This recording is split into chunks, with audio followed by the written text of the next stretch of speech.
Hello my friends, and welcome back for another video. In this video we're going to be installing the gray tank. I've thought about many ways doing this, and I think we came up with a great solution. So my brother is here to help me again, and we've already kind of finished it, not permanently, but I'm just going to walk you through the steps that we did and how we're going to secure it underneath the truck. And this is what happens when you're using permanent marker to make marks and you drop it because you're laying on your back and it drops on your face. So let me show what we did underneath the truck. So this is what we have done so far. We used unistrut, and if you look at the top here, there's two pieces of unistrut. On the bottom over there you can see one. Then inside this unistrut, just like we did up on the roof, there's a fender washer, a lock washer, and a nut. Inside the truck, the all thread goes all the way up through the floor, and then on top, I'll show you in a little bit, on the top there's a fender washer, a lock washer, and two nuts. That way that'll lock it in permanently. It won't have to worry about anything loosening up. And once we get the tank installed here, up underneath on the bottom here will also be two nuts on the bottom so that I don't have to worry about them loosening up.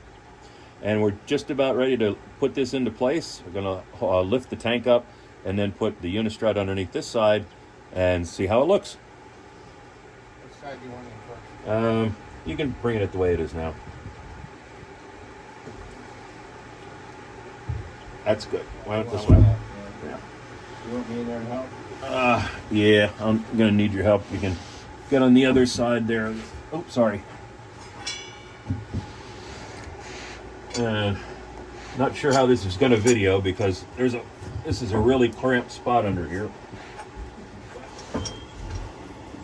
All right, am I between now? Yep. So we're gonna lift that other end up inside the unistrut. It's sitting on it, so you can lift it through. Okay, so I can lift it side up now. Yep. All right. There we go. There we go. All right, so that's in place. Let me get this piece over here.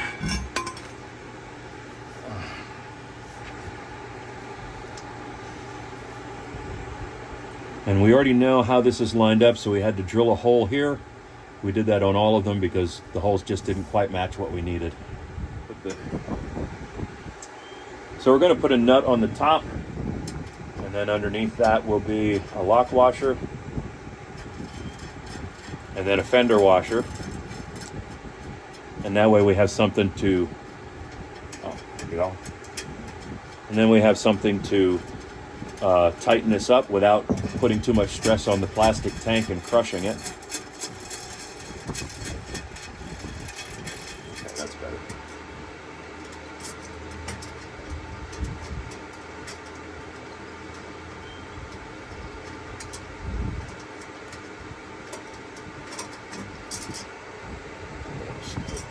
I had it started a while ago.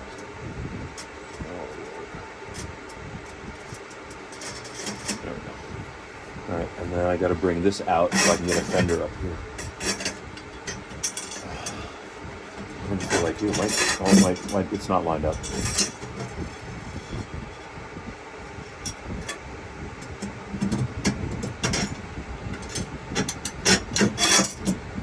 Got it? Yeah.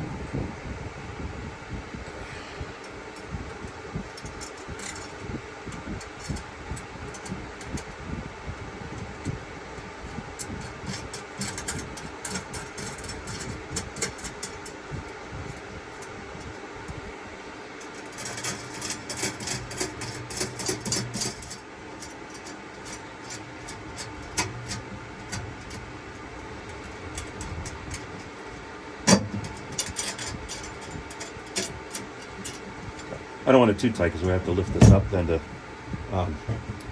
have enough room to put that thing in. Yeah, it'll. So this is the plan. We don't have this in permanently. What I'm going to do is first I have to get some more fender washers. We didn't have quite enough. I want to put on top here a fender washer, a lock washer, and then the nut's already there. And then underneath here to protect this, I got a piece of the PVC paneling that I got for the back door. but I got it in 1/2 inch instead of 1/4 inch, and it's fairly rigid. So I'm going to cut that to size here. We can lift this up a little bit, slide that under, and then when this all like sandwiches down through, it will hold everything in. And then I'm probably going to glue something similar on the back of the tank itself, just so that if anything's kicked up from the back tires, it won't hit the tank directly, and there'll still be some protection on the back. That's the way this is going to be underneath here. The strut will work just fine. It's really, really strong. This is 3/8 inch all thread, which is rated at something like 1,200 or 1,500 pounds. Even if this thing was full, it'd only be like 300 pounds. So we get more than enough strength with these. And coming down through the flooring seemed to work absolutely perfectly. So I'm very happy with that. Let me show you a little bit of what it looks like up top here. And you can see where the unistrut is. And I doubled that up. So I needed the extra room on top here so that I can install a gauge that will go down into the tank, and then I'll have that gauge inside the truck, and it'll let me know how full my gray tank is at all times, so I don't have to climb under here and try to see it, you know, with a flashlight or anything. And then I have the same type of gauge I'm going to be doing with the freshwater tank that I'll be installing inside the truck. So let me show you what the inside looks like now and how this all came together. All right, so now we're inside the truck. This cabinet here will house my freshwater tank and my pump, water heater, things like that. And I wanted to make sure that we wouldn't have anything exposed and give us any problems once I had the freshwater tank in there. So if you look, you can see right there in the back are the 2 all threads on the outside of the truck. And then in here are the 2 that are toward the center of the truck.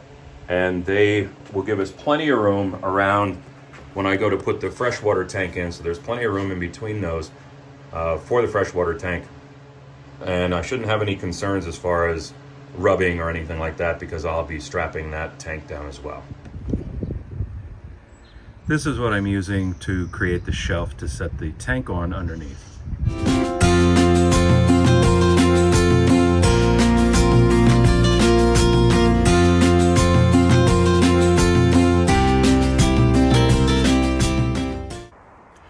Next, I'm going to be putting in a float gauge in this gray tank. What I purchased is a 100 Tech 13 inch.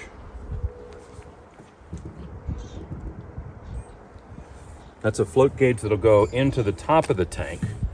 And then I'll have a gauge inside the truck, and that way I'll be able to know at all times just how full my gray tank is. The manufacturer calls for this float to be a minimum of 1 inch off of the bottom. And since the height of this tank is 14 inch, I bought a 13 inch. And it's just a matter now of drilling a hole and installing this.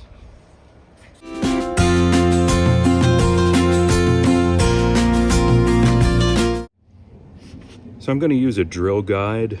This way I'll make sure that this drill bit is actually at a 90 when I drill in here, so I get good threads.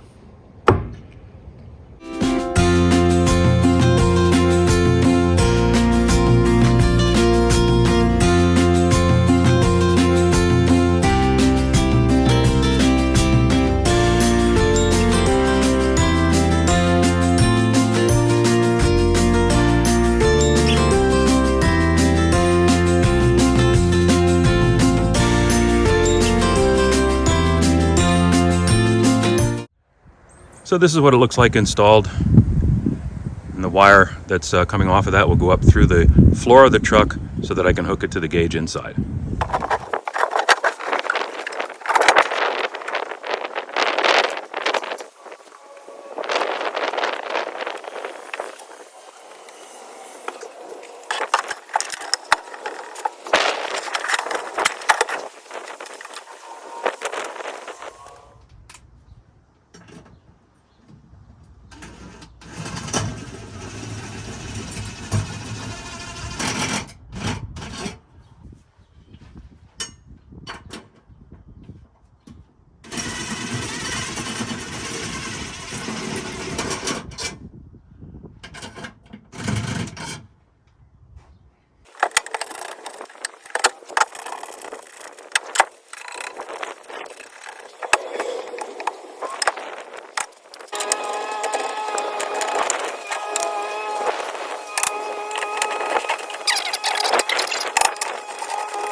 That's good and snug. It's not going to go anywhere.